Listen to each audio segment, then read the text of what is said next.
So what I'm getting at here in my last couple of videos is the idea that Edwin Ekdahl might possibly have been a Soviet agent. And I think there's some indications of this, and I think there's the suggestion that perhaps he was looking for a little boy like Lee Harvey Oswald for some nefarious Soviet purpose. But I want to, in this video, my idea is to get at this idea of whether he's a good possibility as a Soviet agent. And I'm going to start with the sister. Elvira Ekdahl Larson was her name after she got married. At the time she wrote her thesis for her master's degree, titled The Cooperative Movement in Denmark. And her introduction begins. Denmark is the world's experiment station of the cooperative movement. A cooperative movement almost as complete as that of socialism or communism. It is a movement which has taken over through cooperative agencies the processing, marketing, and distribution of food products, their sale in foreign markets, and the buying and selling of goods and commodities through stores, warehouses, wholesalers, and factories owned by the people themselves. And I'm not going to attempt to do any kind of survey of the cooperative movement. What's important to my video is what Elvira Ekdahl thinks of it. And she sees it as a system kind of like socialism or communism. So, in my view, someone who's a follower of the cooperative movement and who sees it the same way that Elvira Ekdahl does is likely to feel some sympathy for the socialist or the communist, because they're all involved with this idea of the workers owning the business and being equals in it. It's not simply a matter of shareholders, this kind of thing. It's kind of like communism. I'm sure if you explained this to a lot of Americans, particularly capitalists, they would call this communism. But technically it's not. But anyway, it's in the communism area. And this Elvira Ekdahl is the sister of Edwin Ekdahl, who went down to New Orleans and talked Marguerite Oswald into marrying her brother. So I think that's relevant, though it doesn't prove what Edwin Ekdahl thought. And now I'll move along to my Ekdahl timeline.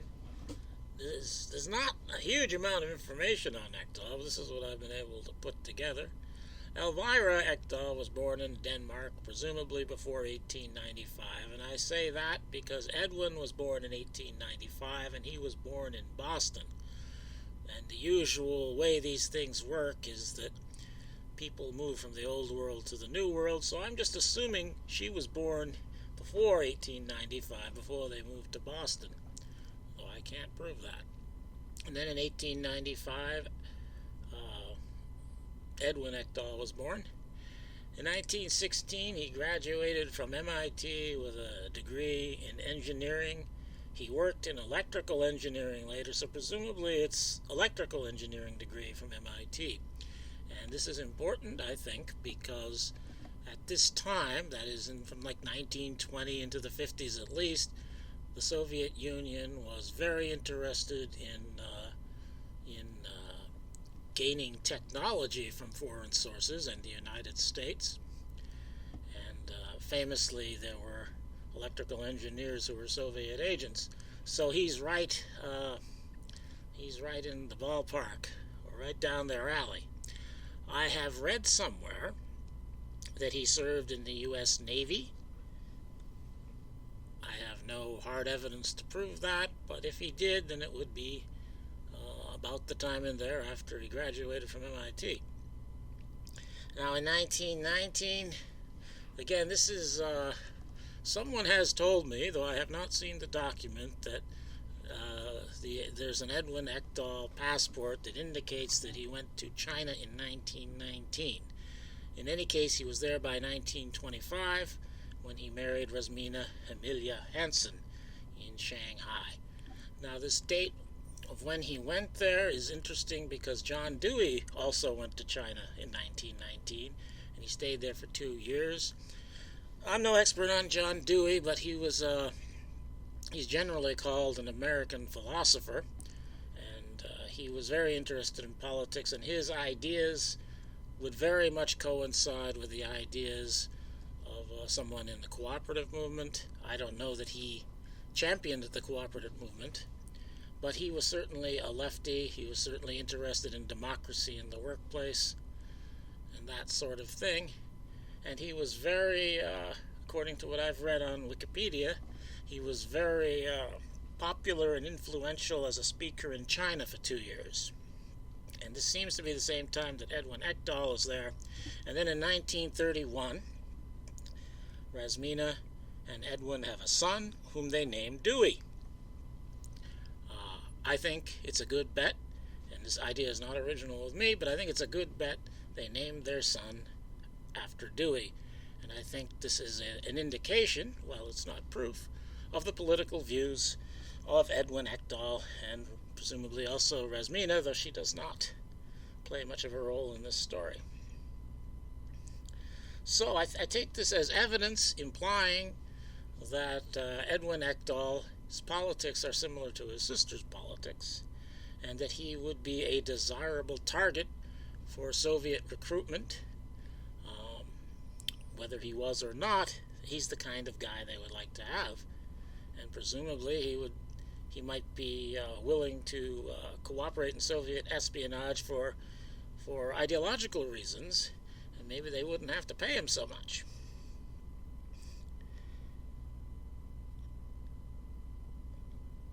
And then in 1937, I have here, Elvira wrote her thesis that I was reading from. And then by 1940, Edwin and his wife and son Dewey are living in New York City, according to the census. I don't know when they made the move. I think I read somewhere that Japan began attacking the area in 1937 or thereabouts, so they might have left because they did not want to be in a war zone. And according to son Dewey in his FBI interview, it was about 1942 that his parents separated. And then January 11th, 1943, Edwin Ekdahl began his employment with Ebasco, headquartered in New York City. Ebasco services, I forget all of what they do, but a big part of what they did was construct and manage and maintain power generation plants. There is information online indicating, I believe, an intent to build a power plant inside of the Soviet Union during World War II, I believe, presumably out of the range of the Luftwaffe. I don't know if that project ever was done, and there's no reason to think Edwin Ekdahl was involved with that. But I thought I'd mention it, that Ebasco had some sort of relationship with the Soviet Union. And then in 1943, in July, he meets Marguerite Oswald in New Orleans. The story, as I can best discern it, is that he actually met her in the hosiery shop that she was working in, though that's not explicitly stated. And of course, they marry on May 5th, 1945, after Marguerite was talked into it by Edwin Ekdahl's sister. And then there's the story about them spending 6 months in Boston. Lee, Marguerite, and Edwin's son, all of them living together. I've done a video on that, or 2 videos, I guess.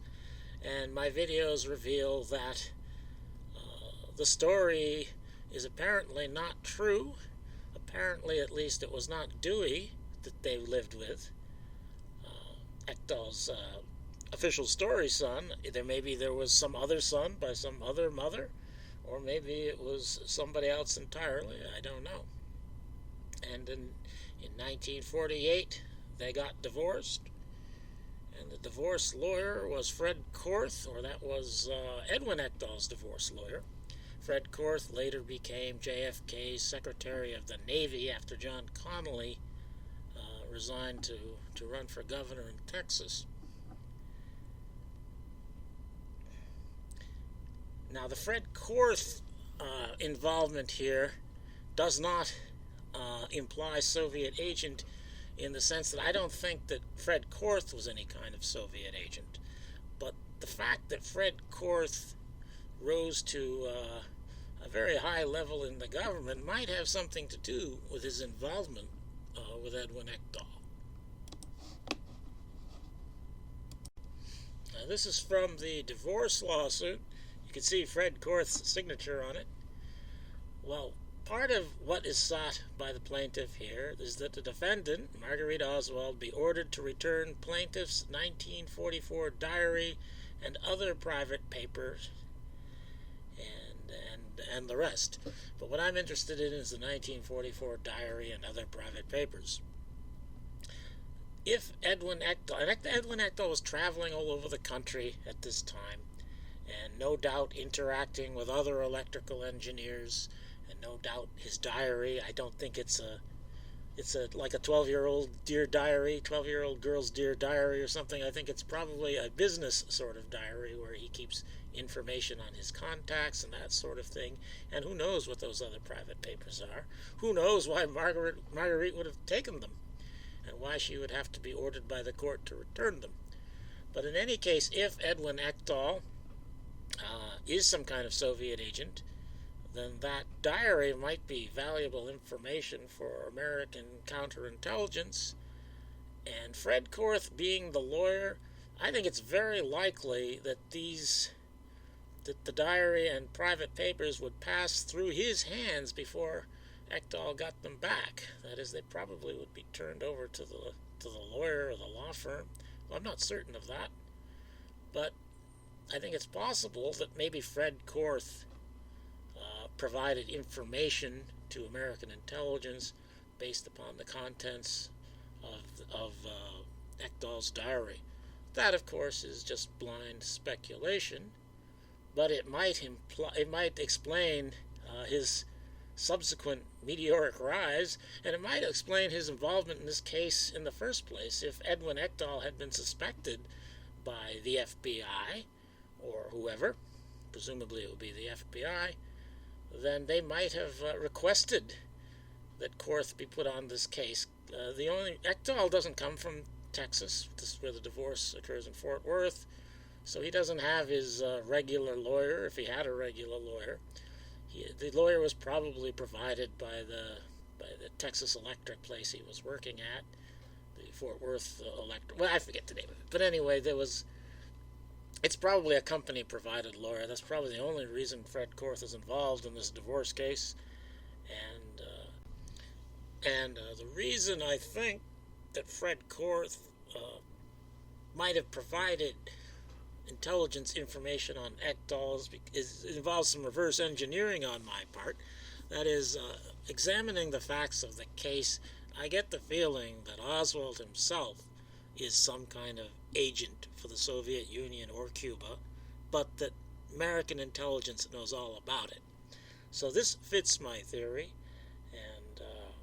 but I can't prove it, of course. But I think it's a possibility, and it would explain some of these other things that make me think that that's what's going on, that Oswald is working for the Soviet Union or Cuba in his mind, but that actually the CIA or the FBI already knows what's going on, and they're using him for their own purposes. And I'm already coming up on my 15-minute time limit here for a YouTube video, so I guess I'll have to stop it there.